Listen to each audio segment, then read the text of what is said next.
Okay. Well, good evening, everyone, and welcome to Peace Actions of Staten Island's annual meeting.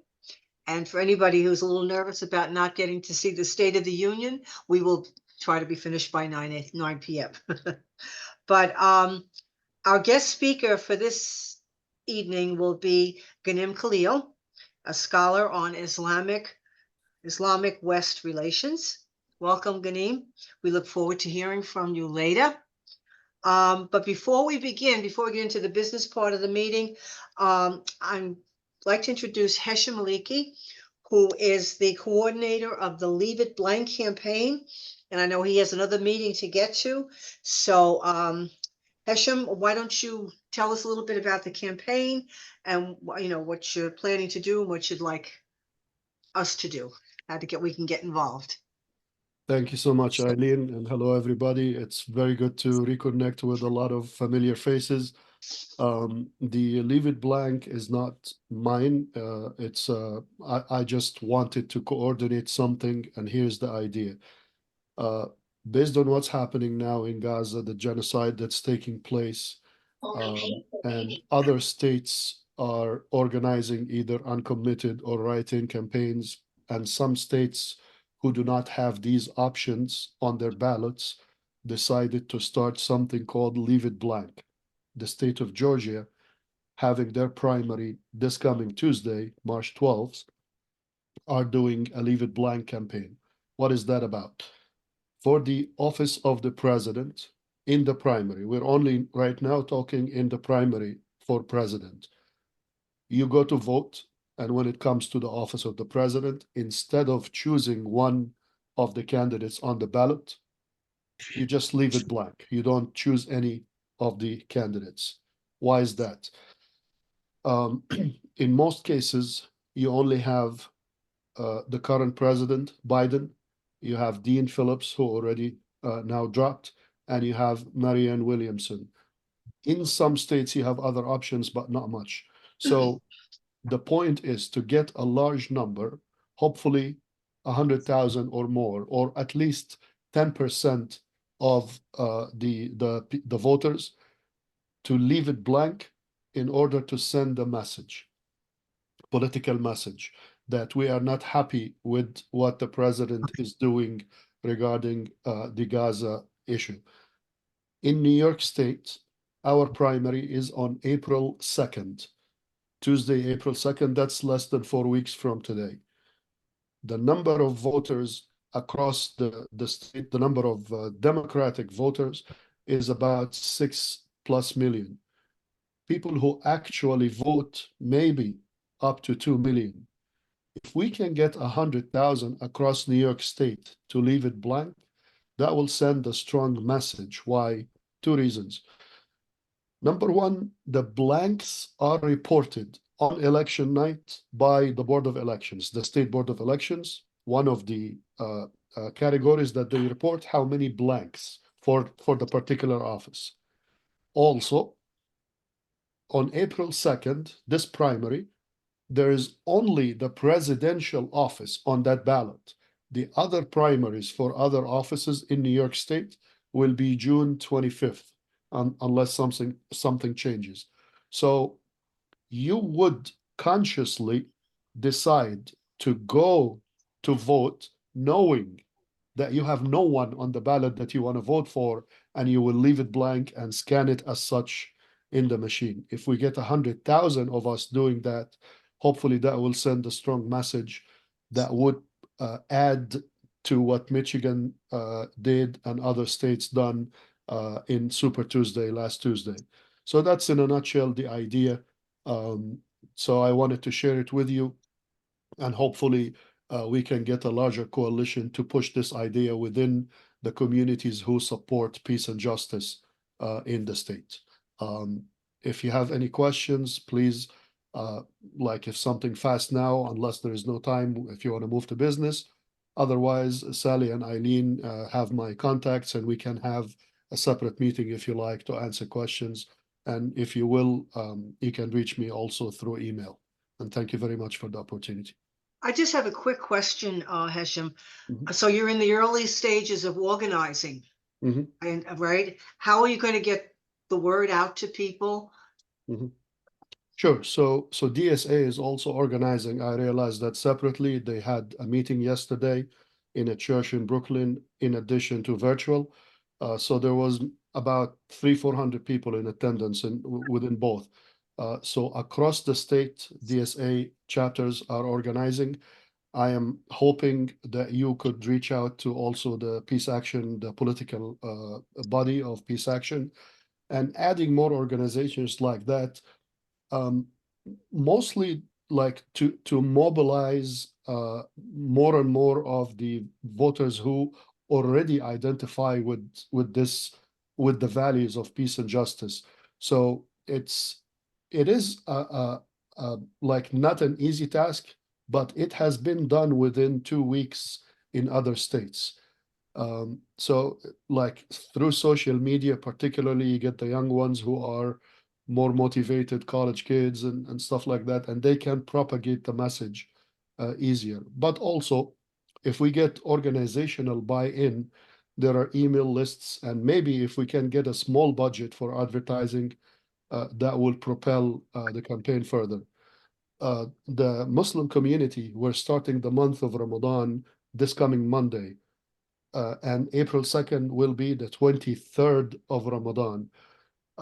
During this time, Muslims like congregate a lot, especially for breaking the fast meal, the iftar meals, and prayer at night. So during those 30 days or 23 days coming, there will be a lot of mobilization within the Muslim community across the state.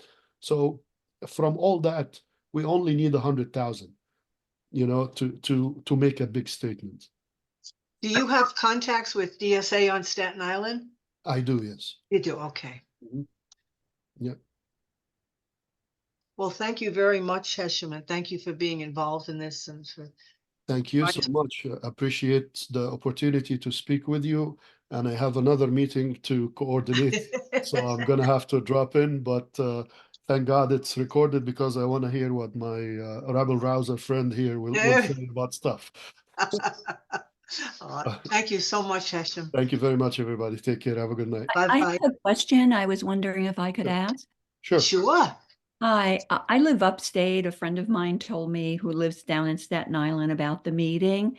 And I'm just wondering, I live near the Kingston area or New Paltz. Mhm. And I was wondering if I could, do you know any organizations up here that I could connect to get more involved with? I am not positive. The closest one that I know of would be in the Hudson area, like Westchester area. Oh, yeah, That's I'm about like I'm further north, so right. I'll just, keep looking around. But thank you. If you would share your contacts with the organizers of the meeting, maybe we can get the DSA locals in the area to be in touch with you. Oh, that would be terrific. I will do that. Thank you. Thank you so much. Hi, my name's Kathleen. I have a question too. You said to leave for the primary we can leave it, you're not telling us what to do, but you suggested that we could leave it blank. So we don't write uncommitted on the ballot, just leave it blank is better? Right, because there is no uncommitted box like Michigan, and there is no write-in box either. That's why it's a very closed and controlled primary system. Oh, okay. Right. Thank you. That's Thank you very much. Thank you very much. All right. All right, everybody. Thank you. Take Thank care. you, Hesham. Good luck. Thank you. One quick Bye. thing, Posted. Hesham, Yes, there is a write-in on every ballot. not the primary for president. Are you sure? I Because checked voted with the for Board of Election. in the Harriet state. Tubman every time, so. Actually, I have. And I voted in. I have a sample ballot for this. Oh, it is? upcoming Okay, so it's election. off of this one because it's separate from the other ones, maybe? I don't know. Correct, and also you have the delegates, so you have the choice of the president, Oh, and okay. then the delegates on the Right, yeah. side. So that's why they don't have that option. All right. Okay. Good luck, Hesham. All right, thank you so much. That's good luck. Bye-bye. Thank you. Okay. Well, again, welcome everybody. This will be two-part meeting. We're going to be, part one will be our business meeting, and then we will go into our presentation to hear our speaker this evening. So one of the first order of business is for us to organize a nominating committee. They are responsible for creating a slate that is presented to the membership in May of officers and board members, and then voted on, and then the new board would take on their responsibilities in June. So what is the function of our board? We meet monthly, and we plan and strategize events on Staten Island to educate about the dangers of nuclear proliferation and the futility of war as a solution to conflict. We get involved in issues of social justice because, quite frankly, everything is interconnected. We join with other groups on Staten Island in standing for the rights of all people who suffer injustice, both on Staten Island, in our country, and globally. So the nominating committee plays a vital role in making sure that we are able to continue our work. And they meet, it's a kind of a short-term commitment because you're meeting maybe 3-4 times at the most, putting a slate together, contacting people, asking them if they will run, explaining what the responsibilities are, and then presenting it to us. But it's, as I said, it's a vital, you're playing a vital role in making sure that peace action continues. A very important work. You can put your name in the chat if you are interested in being part of the committee. If anybody is interested now, you can raise your hand. And you could also let us know if you would like to be considered for the board, or if you know someone, if you could recommend somebody who might be a good candidate. So again, you can raise your hand now, or you can put your name in the chat. But I really urge you to get involved. As I said, it's not a long-term commitment, and it's something that very, very important. Okay, I didn't introduce myself, by the way, because everybody doesn't know me. I'm Eileen Bardell. I'm the chair of Peace Action. Okay, so another thing that Peace Action has very hard to do is to get a meeting with our Congresswoman Nicole Malliotakis. Multiple calls have been made. We delivered a letter, and we're just not getting anywhere. We are urging Representative Malliotakis to meet with us to discuss what her views are on the war in Gaza, to sign on to a ceasefire now resolution. But so we have to put our feet to the fire. As I said, we've made calls, delivered a letter, and now we have another campaign that we want to do. It's a day of call-ins. You can sign up. What we plan to do is call her office, and we have a day designated, and we would do the calls from 9 to 5. Every half hour, we want a different person to call. We have a script, and you would let her know, and the script is this. I'll read it to you.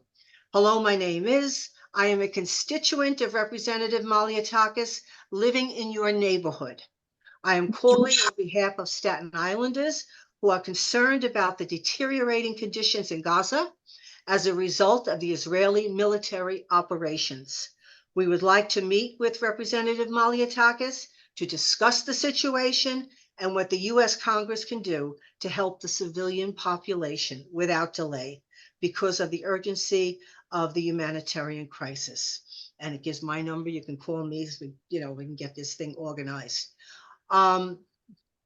It's very important. She's not, even though she's not, doesn't apparently isn't crazy about peace action, we're still her constituents, and she should be meeting with us. And this was actually a suggestion of Representative Jamal Bowman, who said that, she should be meeting with us. And then what you do is you're setting it up so that you've called, you've delivered a letter. Now you're doing a call in. So then you go further, you're taking the next step, but if you build on it. So I hope that that's something that you will think about getting involved in. Sally, can we put the sign up sheet for people to see? They can sign up now if they want to. Can you see it? Can everybody see it? Yeah, can you scroll it up so they can get an idea of, Yeah. plan to do the call on March 14th?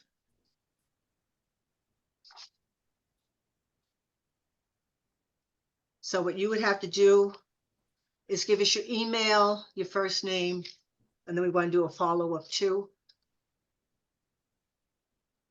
And it's just a simple call. You just, call, give your name, you read the script. But we let her know that Staten Islanders are united in wanting to meet with her and have her do something to take a stand.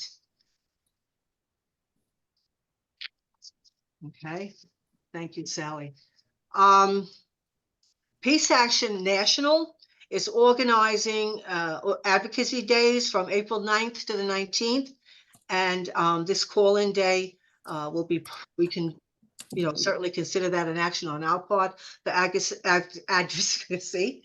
And this is, it's a good way to get involved. We will try during this time to set up a meeting again on Staten Island, but also in DC. So please get involved. One of the other things that we do is every other Wednesday, we flyer at the ferry from 5 to 6 at the Whitehall Ferry Terminal. We're down in the lobby area. And this gives us a chance to meet our fellow Staten Islanders, talk about what's happening in Gaza, give them information on what they can do, who they can call, how they can get involved. Sometimes we have up to 10 people doing it, and it really makes a difference. We can give up 500 to 700 flyers. So again, that's the next date that we'll be doing it is March 13th. It starts 5 to 6 p.m. The Whitehall Ferry Terminal down in the lobby. So please try to get involved. Trying to think what else. I think that's it. Does anybody have any other business that they want to bring up? I just want to say that I know that they've been doing this around the country, maybe especially since Maliotakis isn't responding to us, Yes. that they've been focused on this legislators, different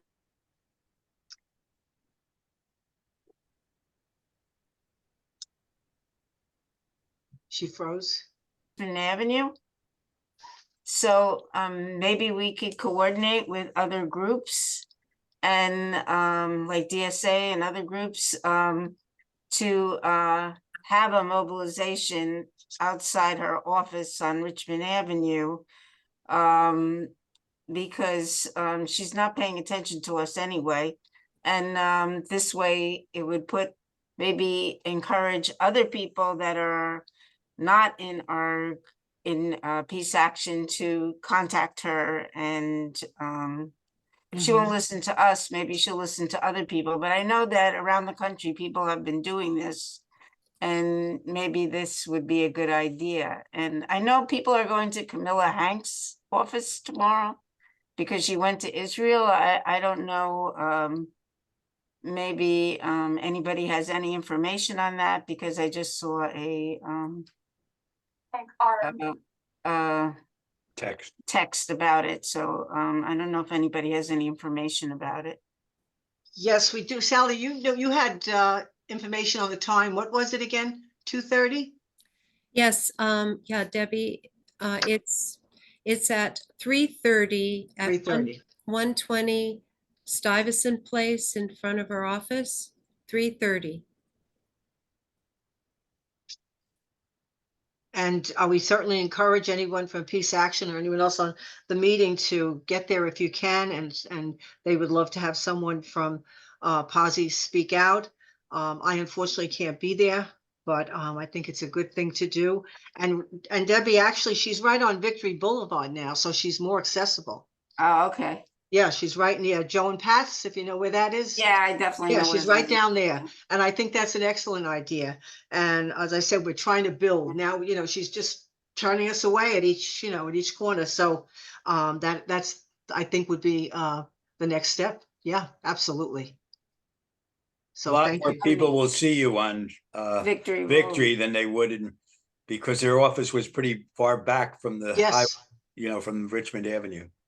What's really funny is that she said she moved her office so she could be more accessible to people. So thank you. But thank you so much, Deb.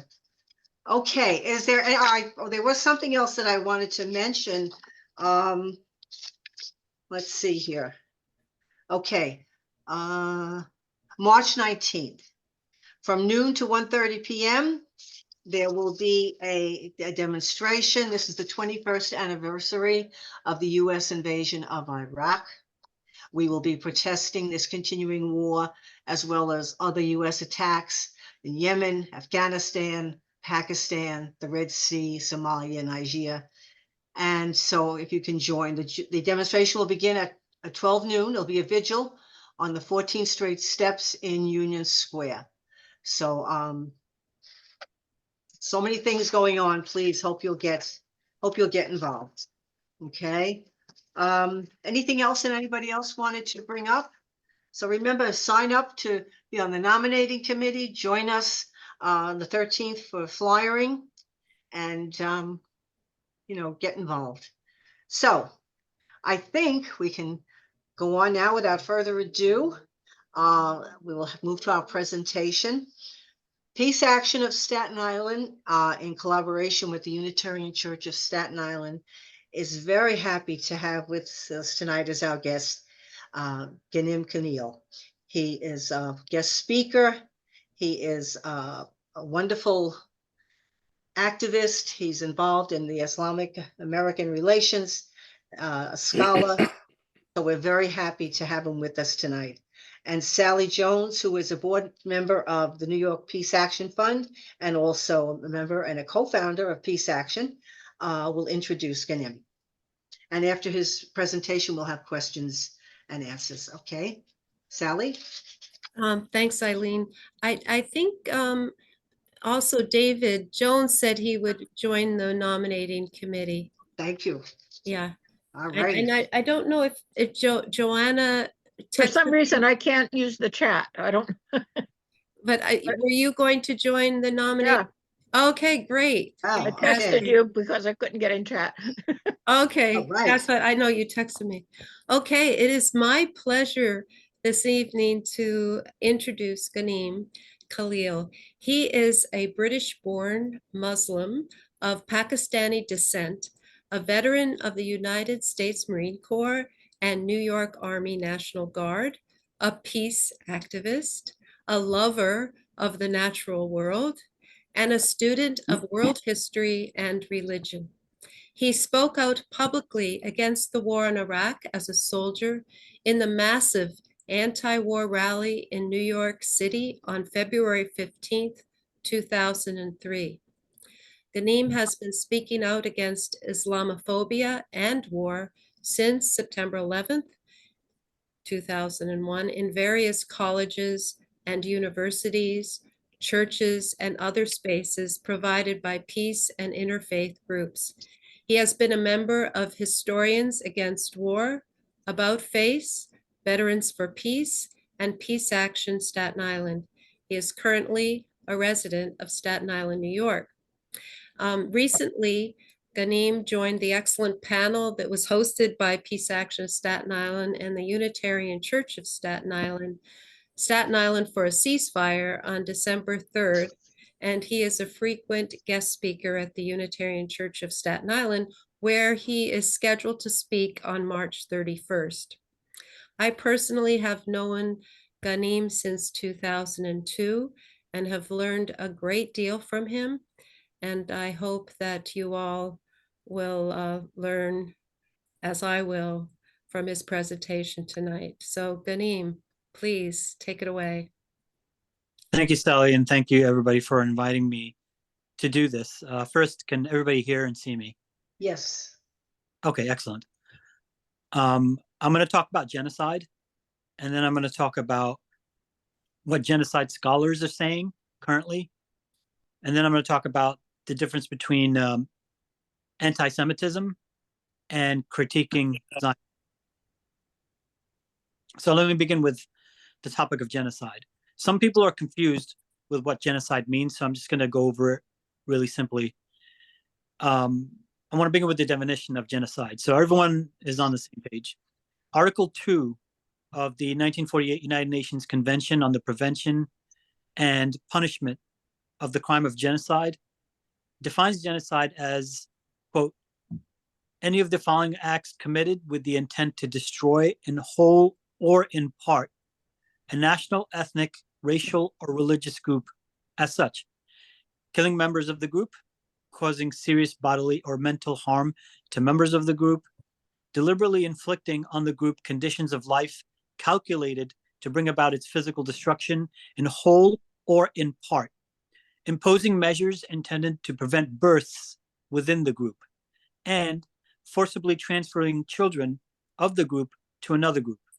So that's the standard definition that most people use when they're referring to genocide.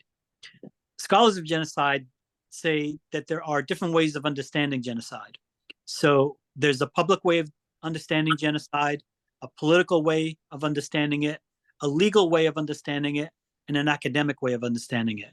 Most people belong to the public understanding of what genocide is, and that's where the confusion arises. That's also the colloquial understanding of genocide, how we use the word in expressing what's happening here or there. Then there's the political, is how nation states and maybe non-governmental organizations use the term genocide in order to press for some type of action or promote some type of policy. The legal definition of genocide is what the International Court of Justice did, is that they had to go through all the evidence and legally, as things are legally defined, decide whether genocide was happening or not. And then finally, the academic expressions of the academic descriptions of genocide entail talking about genocide, describing it from a historical point of view, from a sociological point of view, from a psychological point of view, in order to understand and prevent genocide. So those are the 4 different ways scholars of genocide understand and trying to communicate genocide, besides the public, which is the everyday usage of the term genocide. So I wanted to do that so we're all on the same page, because a lot of people are looking at what's going on in Palestine. They're looking at similar evidence, but concluding that it's genocide or that it's not genocide. So some scholars are saying it is genocide, other scholars are saying it's not genocide. The reason for that difference is not because they don't care about what's going on. The reason for the difference is because some of those scholars are looking at it from a legal perspective, and they have to collate all the evidence and data first and then come to conclusions. That's why in a lot of places where genocide has taken place, where now there's an agreement that genocide took place, the term genocide wasn't used for what was happening until maybe 2-3 years later, after, where everything was legally done. And then they said, oh yes, there's a genocide here, or they concluded there was no genocide. So that's where the difference arises. And then there's the political, which kind of distorts. So if your political narrative is to protect a certain power or country or place, you might not want to say that it's genocide. You might want to say excessive violence, or as Biden famously said, over the top. So that's political. So now let me move on to the genocide scholars. The one that I know mostly about is the Israeli-American genocide scholar, Raz Segal, who made it absolutely clear that what is happening right now in Palestine is genocide unfolding before our eyes. Those were the terms he used. Now, Israeli leaders, political and military, have made numerous statements that the International Court of Justice has used as evidence that genocide is happening. The Pope has also condemned it as a genocide. He used very strong language. Holocaust survivors from different parts of Europe, Israel, and the United States have also condemned what's going on in Gaza. So they condemned it as a similar situation as the war crimes they witnessed and fear this is genocide again. So it's absolutely clear to me that what's happening is genocide, but sometimes it just doesn't get expressed in that way due to different narratives and different loyalties. Now, I want to go into the definition of anti-Semitism, because a lot of people who are saying that what's happening is genocide, or if they use the terms ethnic cleansing or torture, they're being accused of anti-Semitism. So I want to define what anti-Semitism is in the general sense of what it is. Anti-Semitism is hatred of and hostility towards the Jews, at times including the belief that they possess a threat to society and should be eliminated. Now, so that's like a general definition of anti-Semitism. You'll notice that Zionism, which is the ideology that produced the state of Israel, can't be conflated with Judaism, because Judaism is a very ancient religion, right, with its rituals and its understanding of the world. Zionism is a fairly recent political ideology, which came about due to many different factors. One of them being the oppression of Jews and their murder in different parts of the world. Other being their inequality. So even when they were tolerated, they were unequal to the majority in whatever country. So Judaism and Zionism are two different things. Zionism is a political ideology. So the founders of Israel expressed their Zionist aspirations in different ways. But as numerous Jewish and Israeli scholars have amply demonstrated now, no matter which form of Zionism appeared, it always took the form of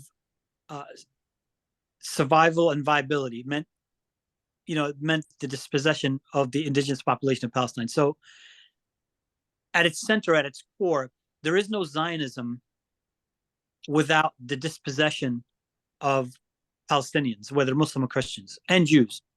An example of such scholars that demonstrate this historically are Benjamin Beit Halami, Avi Shlam, Amira Haas, and Ilan Pape. Those are the few of the many Jewish and Israeli scholars. I can include so many, but because of time, I want to make that point clear that there are many.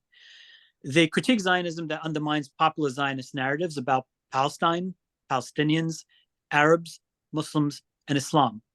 Unfortunately, many of the early Zionists were from Europe, so they absorbed a Eurocentric approach to the non-European world. So that's why it was very easy for people in public meetings or private correspondence to say very stereotypical and racist things about Arabs, Muslims, and people beyond, people in Asia and Africa, because that was the way Europeans typically expressed their differences with non-Europeans. So they brought a lot of those biases in when they came to Palestine. Now, that was a very quick overview of how different people feel about the conflict. Palestinians, of course, are the primary victims of this conflict. And it doesn't matter what they say. It doesn't matter what the larger Muslim world or Arab world has to say. The narrative that gets the most value is the one that's expressed by Zionists. That is slowly changing. We are at a time where things are at a tipping point. And because of social media, everybody's witnessing the same exact thing if they're looking for it. So it's very difficult for a narrative to survive when it's under so much pressure. Without political support and without military support, it wouldn't be happening the same way that it's happening now. That brings me to my third point, which is the First Amendment. I know personally what it is to have death threats, be curtailed in my speech, ignored, or be accused of something that I'm not, simply because I voiced a certain concern. And as Sally knows me, and some of you know me, I'm never disrespectful or racist in my language or incendiary. I don't incite anything. I simply look at it from a historical or an academic point of view, and then I explain what I understand to people. So to be accused of certain things is very dangerous, people could lose their jobs. And I went through a recent talk, a Zoom talk within my agency that I work for, and there was fear that people were going to file complaints of anti-Semitism against me. because I mentioned genocide and ethnic cleansing during that Zoom call. So the First Amendment is basically Congress shall make no law respecting an establishment of religion or prohibiting the free exercise thereof, or abridging the freedom of speech or of the press, or the right of the people peaceably to assemble and to petition the government for a redress of grievances. So that's the first. The importance of productive discourse in the public education sphere is beyond description. What makes America, American free states, is the degree to which they practice freedom of speech, freedom of press, and the First Amendment, and similar rights that other countries have. So when you threaten that by accusing people of anti-Semitism because they're bringing to light what's happening in Palestine, what you're really doing is you're eroding one of the basis or one of the cores of American democracy, or democracy in general. So those are the 3 points that I quickly wanted to make. I'm far more interested in your questions than I am with anything else. So I tried to not leave anything out in a general point of view, in a general way. I tried to address every point that's going on today.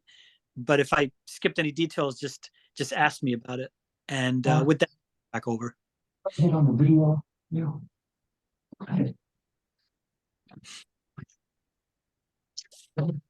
So we would love to have people ask questions. So if you, Dave Polchuk is going to look for your hand, or if you put something in the chat, he'll help us find them. So Ghanim, can I just start with one question?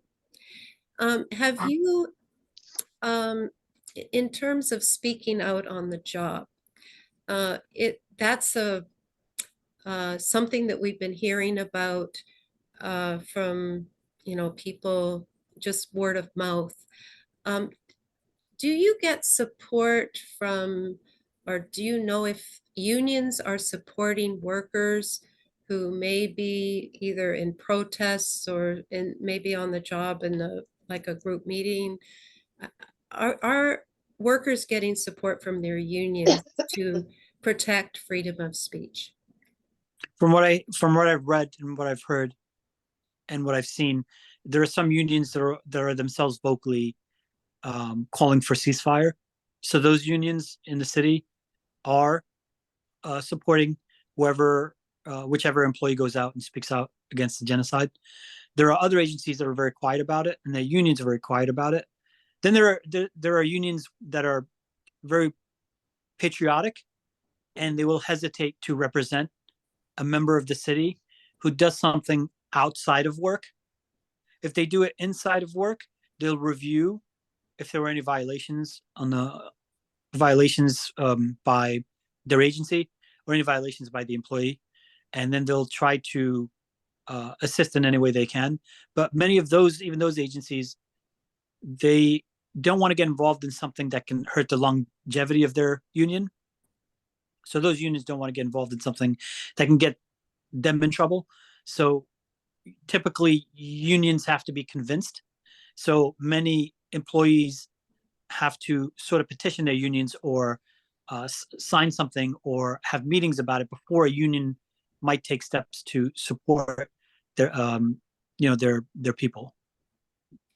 Yeah, I'd be curious if anybody on the call has had any friends who have been concerned about their employment as a result of their activism or opinions that they may have expressed. But feel free to raise that question.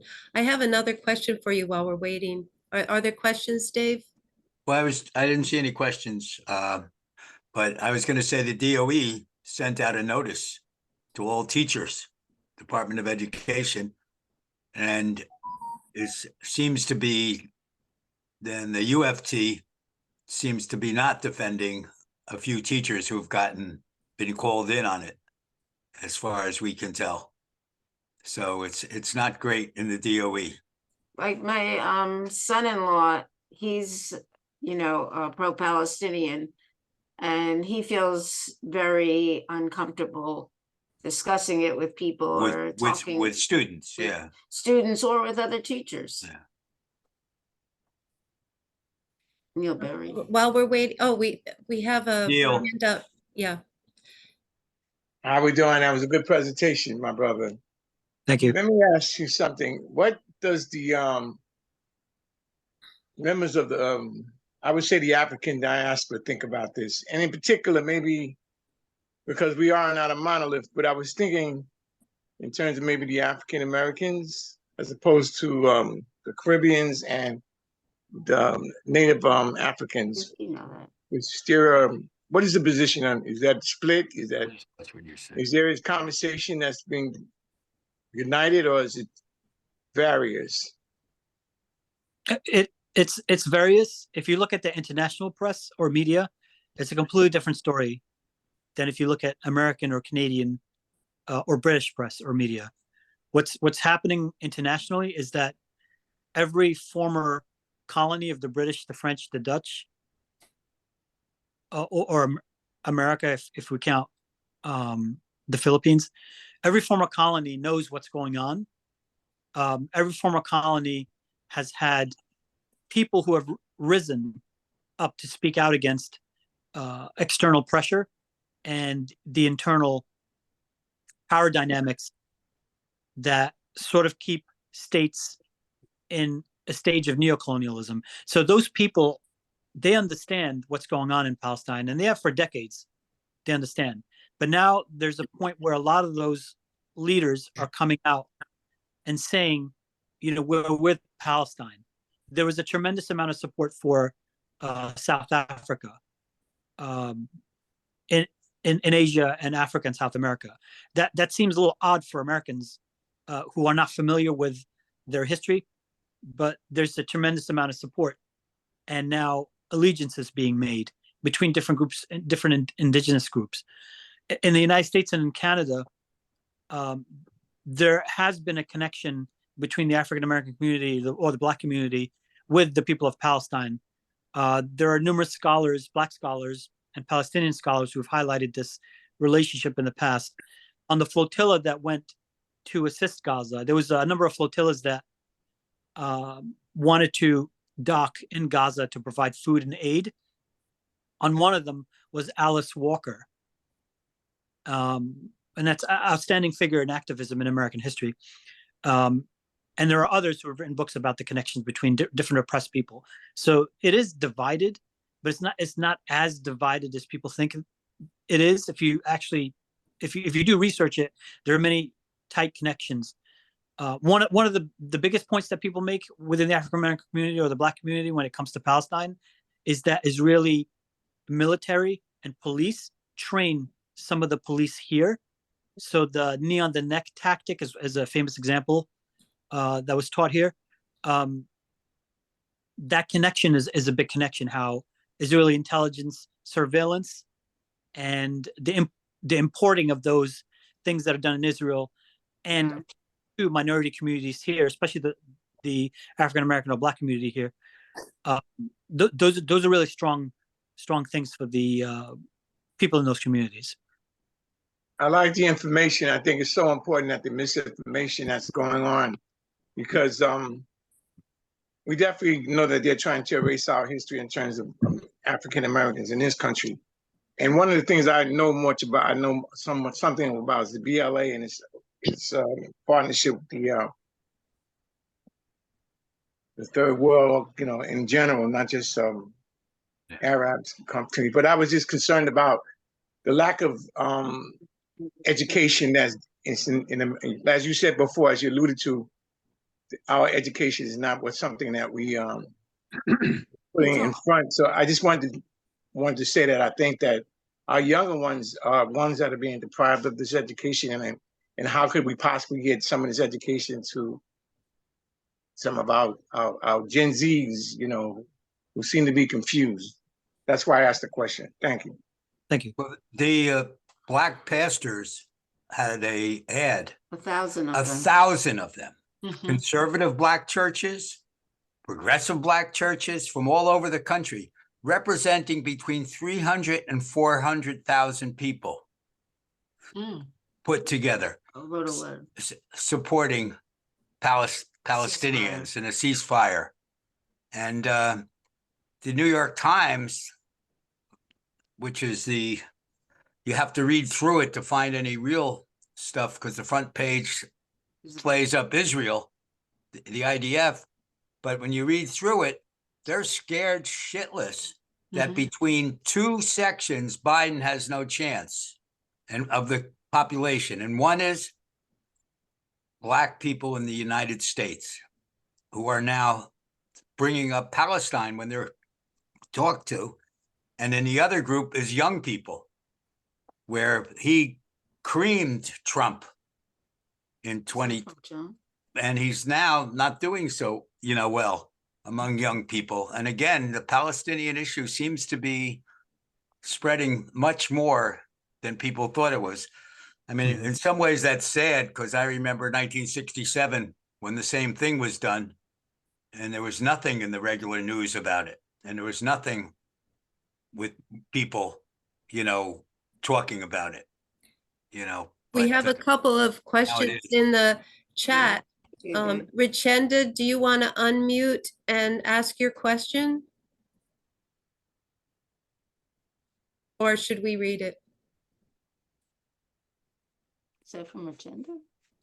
Can't see who it's from. Richenda, do you want to unmute? Okay, I'll read it. She's not unmuting. Do you think, Ghanim, that the two-state solution is remotely viable now? What are the other possibilities for Palestine? A lot of prominent Jews, Israelis and Jews, are calling for a one-state solution. I don't think a two-state solution is possible. I've read historical reasons why I think that's so. But Henry Siegman is one of the people. He was former national director of the American Jewish Congress. He has come out and said it's impossible to have a two-state solution. And that was back in 2014. So I agree with him. I agree with a lot of Israeli scholars who say the Likud government or the Kadima or Netanyahu now has always been against a two-state solution, and there are other parties that have always been against this two-state solution. So they made it so that you can't have two states. You'll never have two states, and they fairly well succeeded. This now is the nail in the coffin of the two-state solution proposal or idea. It's probably not an alternative. Is what people are calling the one-state solution, or everybody, having equal rights. Everybody having, if you're religious, having full access to the religious sites. Everybody having equal voting rights. Everybody having no apartheid laws, no discrimination, and certainly no continuing of ethnic cleansing. But that's very complicated to come to an agreement on the table where everybody agrees that a one-state solution will look like A, B, or C. So that's where the concern is. I think I hear some background noise, but there's Mimi Rosenberg wrote this. Mimi, do you want to unmute and say something? Well, first of all, I'm honored to be here and so delighted to breach the stereotypes of the constituents on Staten Island to see this wonderful, vibrant, active grouping for equal rights and justice. So that's the first thing. But I do want to just mention that I have both as a lawyer and as a labor activist, rather considerable experience, more than I would have wished, juncture relevant to people who have been called out via the chilling of speech for people who have been advocates for the Palestinian people. I must just a little incident, just to give you an idea of how severe things are. My own union, which is the Association of Legal Aid Attorneys, was advocating for a ceasefire resolution to be voted on by our membership. Mind you, this is a union of lawyers, and we were sued. We were sued by our own members who claimed that we were creating a hostile work environment by virtue of merely advocating for the resolution and for people to have an equal vote on it. The issue was picked up by the New York Post. From there, a number of the private law firms that help fund the Legal Aid Society, which is an entity that represents the indigent and is also the public defender of the indigent, as well as doing immigration and tenant law and so on, then called what was nothing short of a captive meeting that told our individuals that we can no longer use our union time to meet, even though that was part of our contract, on our workplace site if it in any way included the issue of Palestine. So there were, and that we were not personally allowed to wear keffiyehs, which many of us did as a sign of identification and empathy with the Palestinians, and so on. In any event, most of us have disregarded that, but I just want to say that it went from our own union members who suing us, and we actually prevailed in that court suit and were able to have the resolution, which did pass, and so the UAW is on record as supporting a ceasefire. We still have the kind of difficulty and prohibitions in our work site, which should become issues of union grievances. And then I just want to let you know one other thing, since again, there was the broader threat of defunding of our organization also, and we have city contracts by the mayor as a result of this proclamation that there was anti-Semitism by virtue of the fact that many of us not only supported a ceasefire, but are empathetic to the boycott, divestment, and sanction movement. So the issue is very, very serious and being raised in many ways. With that, there are ways we are formulating of fighting back and responding and protecting the individual members. Not that some, as you well know, have not lost their jobs, such as the president of Harvard even. And of course, there were many other people that have been sacrificed to this new McCarthyism, or new form of McCarthyism, since McCarthyism never really died. I don't want to take up more of your time, but I'm certainly willing to bring people on at another point who can speak more to this. And in terms of Comrade Khalil, I am definitely willing to call you personally and talk about some of what I think your rights are in any event within the context of the city workforce, which is still limited in some of its prohibitions, but obviously notes of caution. The Anti-Defamation League, the AIPAC organization, and many other serious money interests in support of the Israeli administration and the expansion of the war are seriously concerned about the public outcry internationally against what is nothing short of a genocide, and are doing what they can to fight back to destroy advocates on any level against the Zionist regime. So I thank you. Certainly willing to bring myself on or other people to talk more about what people's rights are, what is happening on a broader level. And, you know, Brother Khalil, I'm more than willing to talk to you as an individual and have some legal recommendations and so on. And thank you for your inquiry and work, Sally. Thanks so much, Mimi. If for those of you and if I may, you Yeah. all should, and this is an invitation. I would love to have Staten Island Peace Organization, I would be quite honored to have a representative talk about the work that you all are doing on my radio program. It's so important to know how expansive and with such conviction and love are the peace activities of your organization. Thanks so much, Mimi. For those of you who may not know, Mimi Rosenberg has been a long time producer of a radio program and programs on WBAI 99.5 FM, WBAI.org. Mimi, if you do have a chance,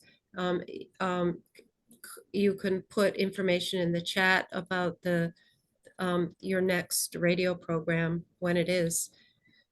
Thank you. Great. Thank you so much. So there's Sane has his hand up, and we have another question in the chat.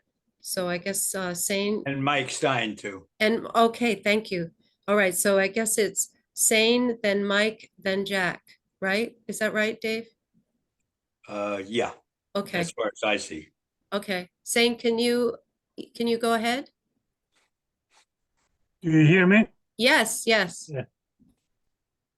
I think the idea of the Genocide Convention is in many ways ill-conceived from the beginning, but without going into the details, one main problem is whose responsibility is it to interfere and with what force?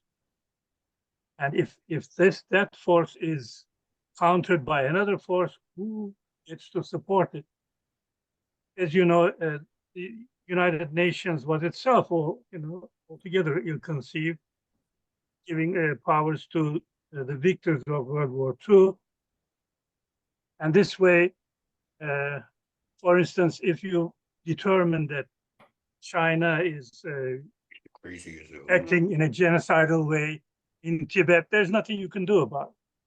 Or if it's something that is probably not a genocide, but let's say in India, the partitioning between, there are massacres going on between Muslims of India and the Hindus and the Sikhs.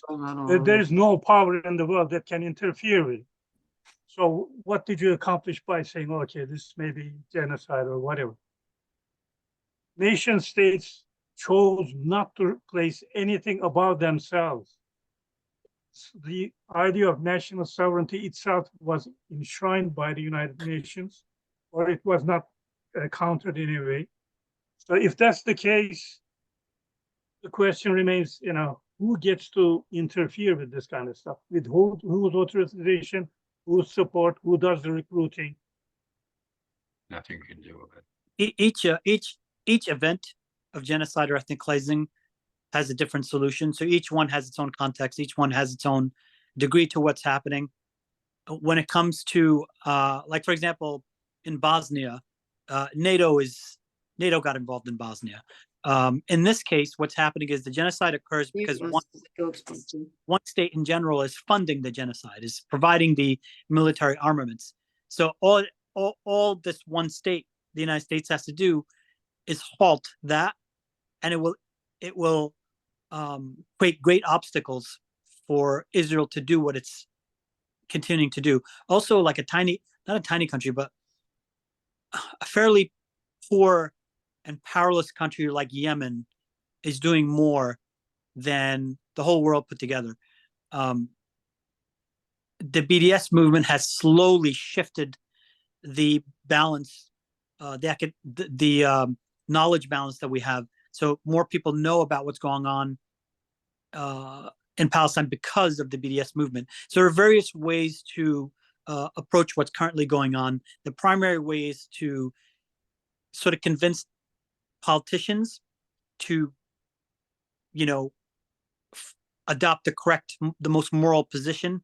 And the way to do that is what Hisham was talking about earlier, before he left, and then just putting pressure on the politicians, because we can't physically force anyone to do anything. Unless you're Yemeni, then you can, but everybody else can't do very much. But it can be stopped if this country, if enough people in this country realize that, we have to put political pressure on our elected officials. If Thanks, I may, Ghanim, which brings us back to our campaign, which we'll send everybody the link to put pressure on our local representative. We might not get very far, but we have a responsibility to do that. So Mike Stein, I don't know, you have a question. Do you want to unmute and ask it? Sure. Okay, go me? for it. My inquiry is of a historical nature. Can you talk about the origins and leaders of the Zionist movement, particularly in the 1920s through the 1940s, and how they were laser focused on nation building in the land of Palestine and did not consider either the Jewish workers who lived in Palestine and wanted to build an egalitarian society, or the indigenous Arab people who had been living there for centuries? Sure, I can go through it fairly quickly. The early Zionist leaders had a Eurocentric view of everything, but also nationalistic views. So Theodore Herzl, for example, called all non-Europeans, or a majority of non-Europeans, barbarians at the gate. He was not very different from a lot of early Zionists and their thought about Palestinians. I like to point out that Jabotinsky, when he wrote The Iron Wall, it's a small 4-page, in English, it's a small 4-page letter explaining, the situation of Zionists at that time. It was the early 1920s, where he explains that Zionism has to be aggressive. It has to be militaristic.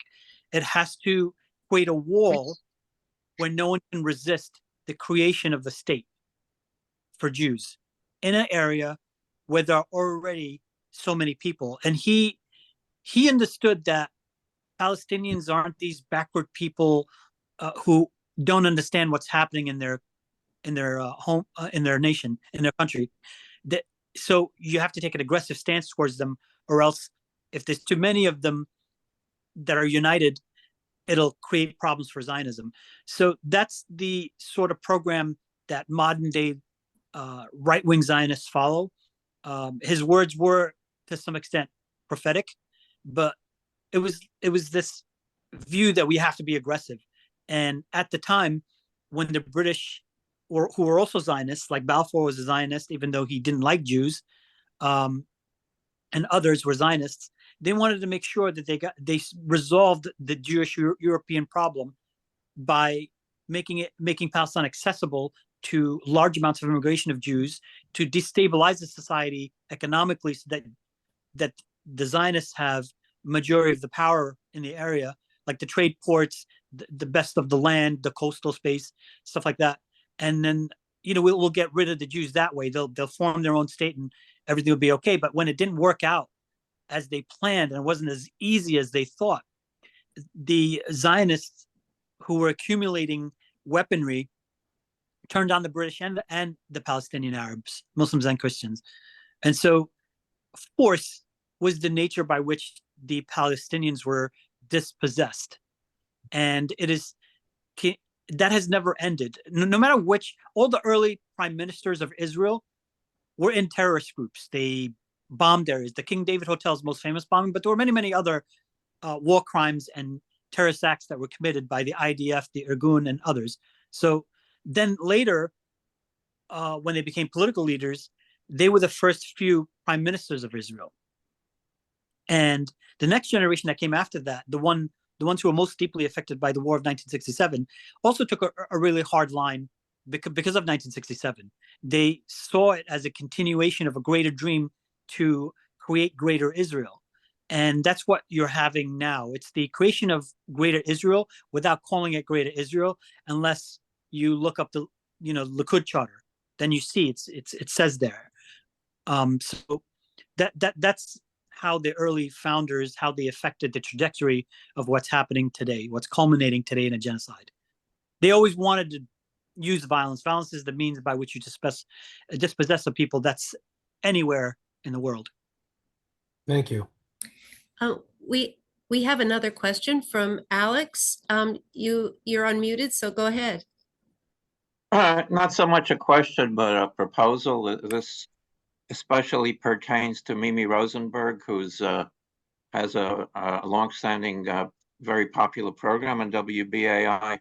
Mimi, do you think we could get together and get a motion passed by the Pacifica National Board calling for an immediate ceasefire?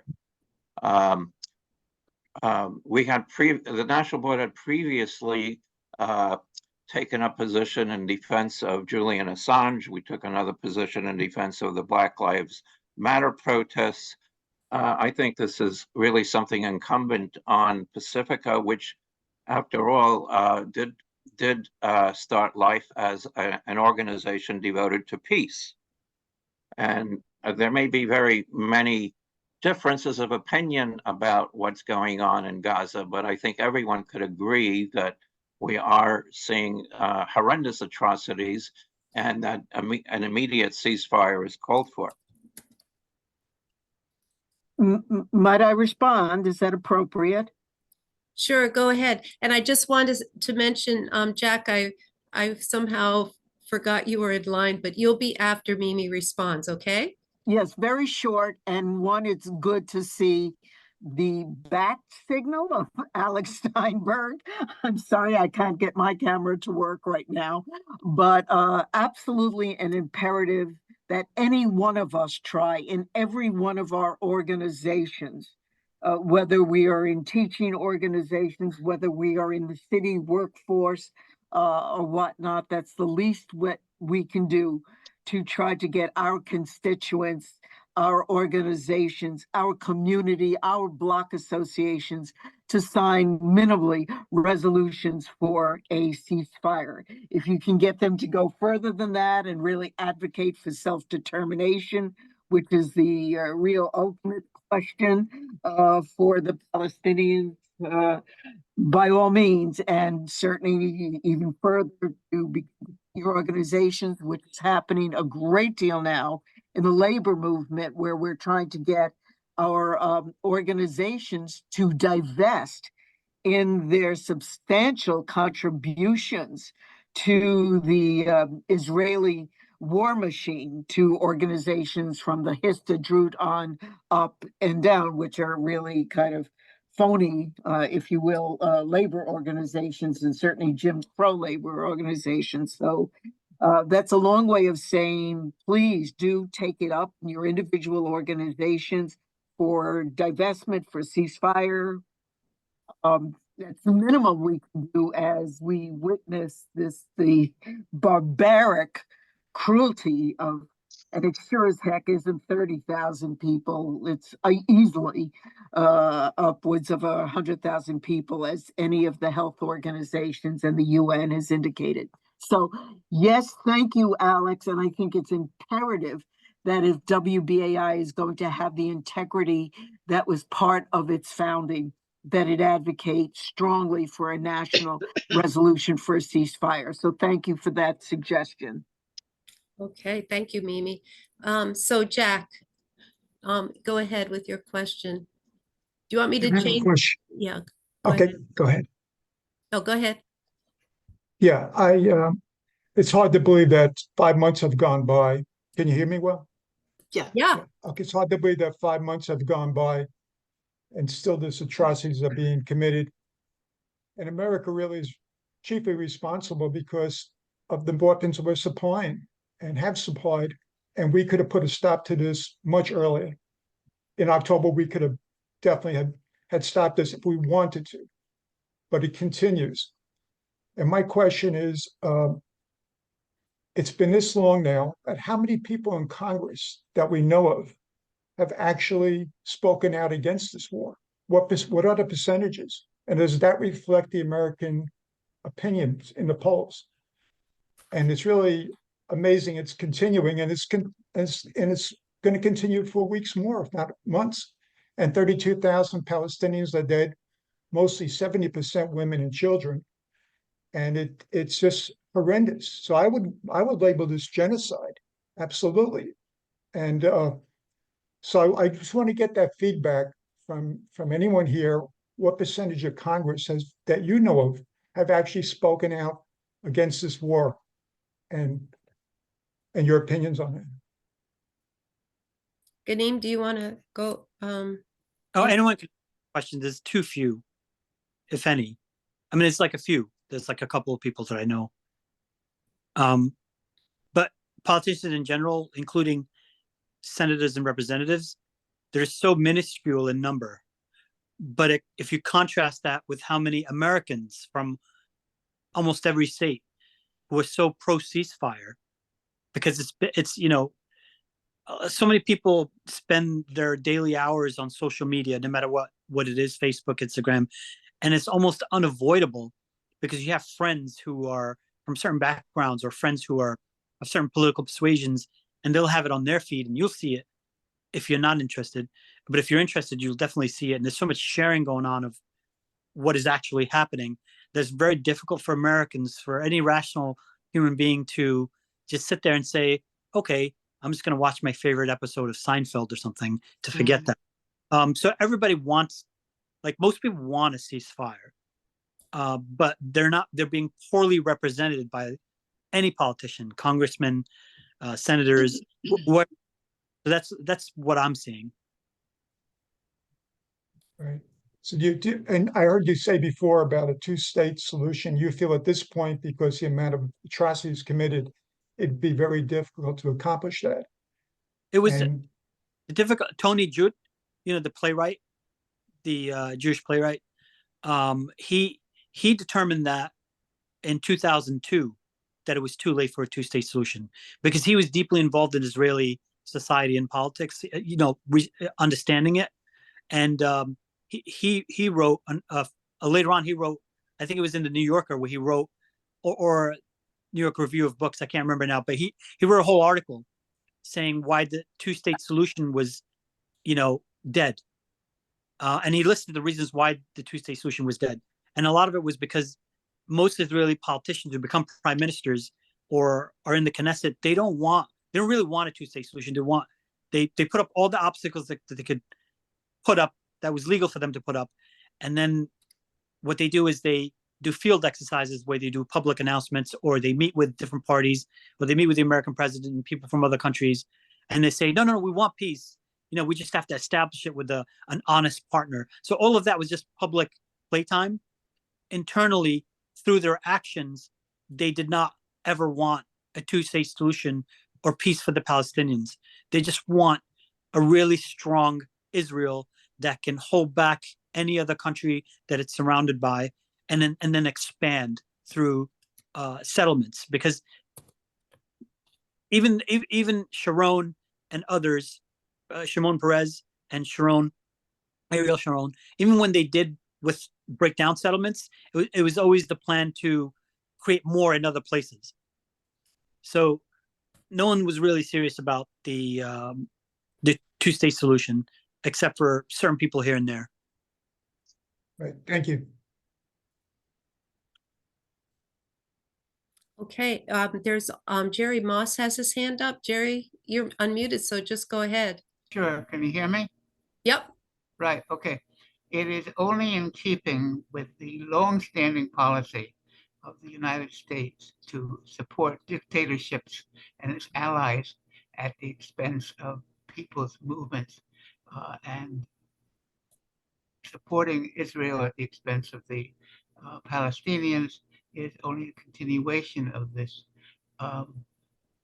Many years ago, when there was apartheid in South Africa, the United States, along with England and Israel, were few of the only countries in the world that continued to approve of apartheid and against the will of the people of South Africa. And just as an aside, maybe 35, 40 years ago, it was a great pleasure that I had to go on a tour of Cuba, sponsored by WBAI. I'll never forget it. Thank you. Richenda wants to say something, and also Debbie, is that you? So will you after Richenda, and Eileen. So, Yes. so should we go Richenda, Debbie, then Eileen? Does that work? Yeah. Okay. Richenda, oh, there you are. I know you can't turn on your camera, but you should unmute. Can you unmute?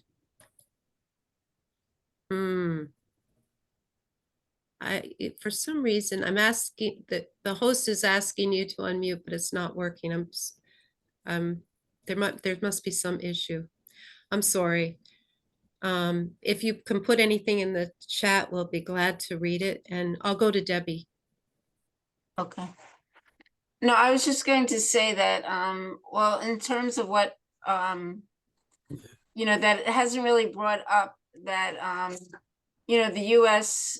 brings this, the U.S. political establishment says that they're making Jews feel more secure. They're defending Jews' security.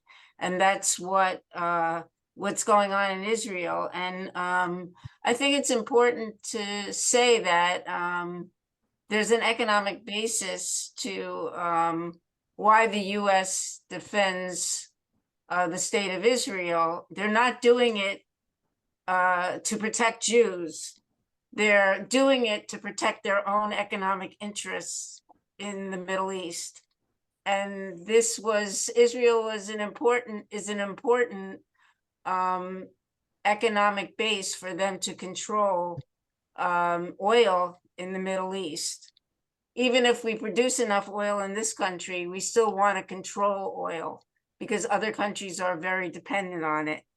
And I think the thing is that it's very important that and thousands of Jews are in the US rejecting that narrative and saying that you know, you're not doing this in our name, you're not protecting us. And it's that even the Jews in Israel, they're very, very insecure in the situation that they're in.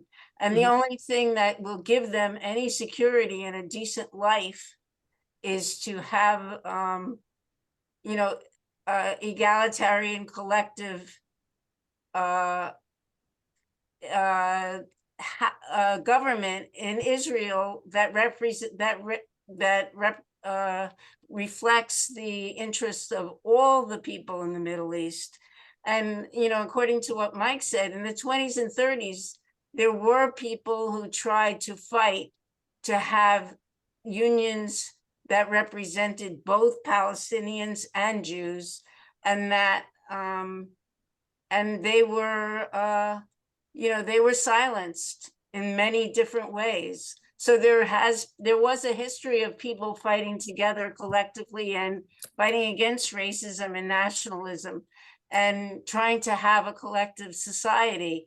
And I think that we have to reject the models that we had in the past to say that we can do better. We can have a better life for people in Palestine, Israel, whatever you want, you know, whether it's called Palestine or whether it's called Israel, it doesn't, you know, they're working people and they have a right to live there. And we say workers have no borders.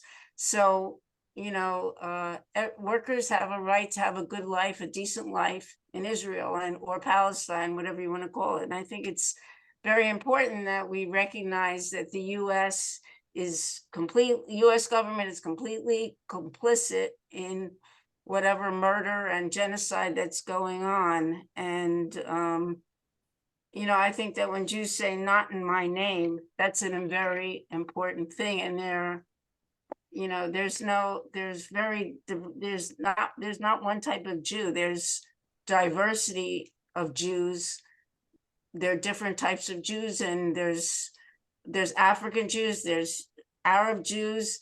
And I think it's racist to have a stereotype about what Jews are. So, and, you know, I hope that in the future, people in that area will have a good life. That was beautifully said, Debbie. Eileen, I guess I don't know. Ghanim, do you want to comment? And then we'll bring Eileen back. We're at 9 minutes to know everybody's just can't wait for the State of the Union, but but Ghanim, do you want to comment? I think Debbie said it well. The Jews from all over the world, they don't all agree with each other. And they still don't. So can't monolithicize the Jews. Apparently, I have to remove some of these pins in order to add. I'm learning about Zoom here. Didn't know that. But to add Eileen back. I thought I could have you all pinned, anybody who spoke. Go ahead, Eileen. Okay. Ghanim, I have a question. I was reading that in neighboring Arab countries, support for Gaza has grown from 10% to as much as 40%.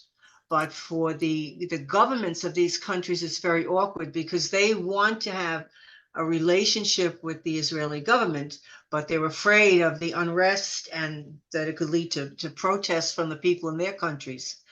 What do you think the impact would be if that, if that sentiment, that pro-Gaza sentiment continues to grow in these neighboring Arab countries? What on the war? What effect could that have?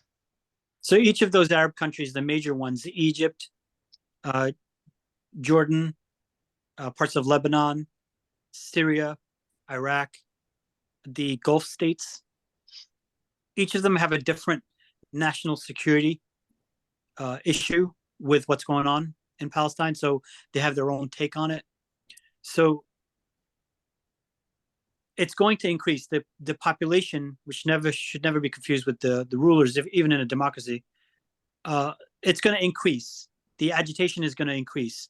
The Arab Spring didn't happen too long ago, and you saw what happened, right? It spread.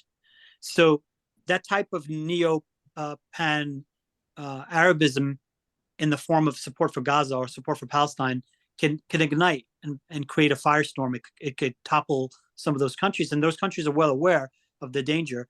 So what they want to do is what countries typically do. They want to say they support the Palestinians from a public point of view, but internally hold a different set of strategies to ensure that the balance of power is in their favor. So this is each country doing balance of power in their favor for their own country, not for pan-Arab reasons or pan-Islamic reasons or sincere support for Palestine. They want to make sure that they stay in power. The ruling classes stay in power. The economic power stays there. So they're going to approach it differently. Publicly, they're going to say, we support Palestine. What's happening there is, horrible. And to some degree, they might be sincere about that. But on the other hand, the reality for them is that they have to act according to their own national or strategic interests.